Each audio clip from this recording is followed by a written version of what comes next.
తగ్గేదేలా తన ఇంటిపై దాడి చేసిన వారికి సహకరించిన వారికి శిక్ష పడే వరకు తాను వెనుకడుగు వేసే ప్రసక్తే లేదన్నారు మాజీ మంత్రి అంబటి రాంబాబు.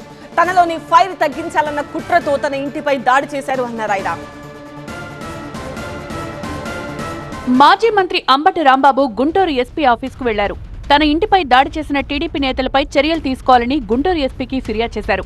ఈ ఘటనలో సుమోటో కేసు నమోదు చేయాల్సిన పోలీసులు తాను ఫిర్యాదు చేసే వరకు కేసు నమోదు చేయలేదన్నారు. 37వ తారీఖున 5 గంటల నుంచి రాత్రి 12:20 వరకు మా ఇంటి మీద, ఆఫీస్ మీద పెద్ద ఎత్తున దాడి చేశారు. ఒక విధంగా చంపడానికి ప్రయత్నం చేశారు. దాడి ప్రపంచమంతా చూసినా కూడా police has not taken any action.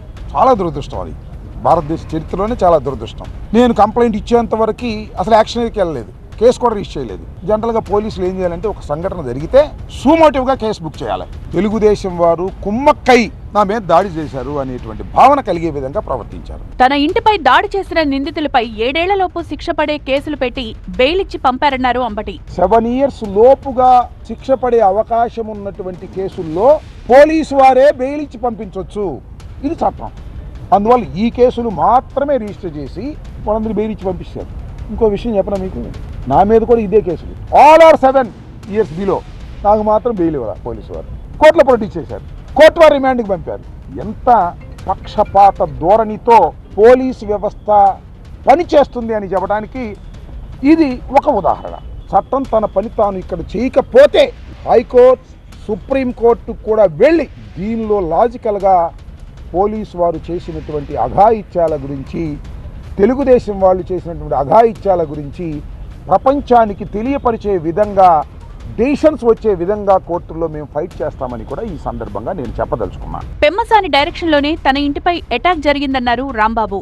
నా మీద ఇంత దుర్మార్గమైన దాడి చేసి ఒక వికటాట్టహాసంగా నవ్వుకుంటున్నారు చంద్రబాబు గారు, పెమ్మసాని గారు, లోకేష్ గారు. వీళ్ళే నిజంగా ఎక్యూజరు. ఆ వచ్చినంతా చిన్న వాళ్ళు. వాళ్ళ గురించి నేను మాట్లాడదలుచుకోవాలా. వాళ్ళ మీద యాక్షన్ లేదు. వాళ్ళకి రక్షణగా వచ్చేస్తుంది పోలీసు, నాకు మాత్రం రక్షణగా రాదు. తనలోని ఫైర్ ను తగ్గించాలన్న కుట్రతోనే తనపై దాడి చేయించారని ఆరోపించారు అంబటి రాంబాబు. పెరిగిద్ది, తగ్గదు, ఇంకా పెరిగిద్ది.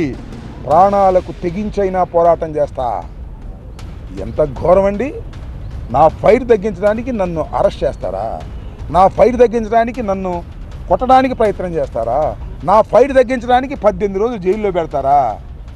ఇంకా పదునెక్కుతా, ఇంకా ఫైర్ అవుతా. ధర్మం కోసం, న్యాయం కోసం జగన్మోహన్ రెడ్డి గారి ముఖ్యమంత్రి అయ్యేంత వరకు ఈ పోరాటం ఆగదు అనేది మరొక్కసారి తెలియపడుతున్నా. చెప్పాగా, జైల్లో ఉన్నప్పుడు చెప్పా, తగ్గేదే లేదని.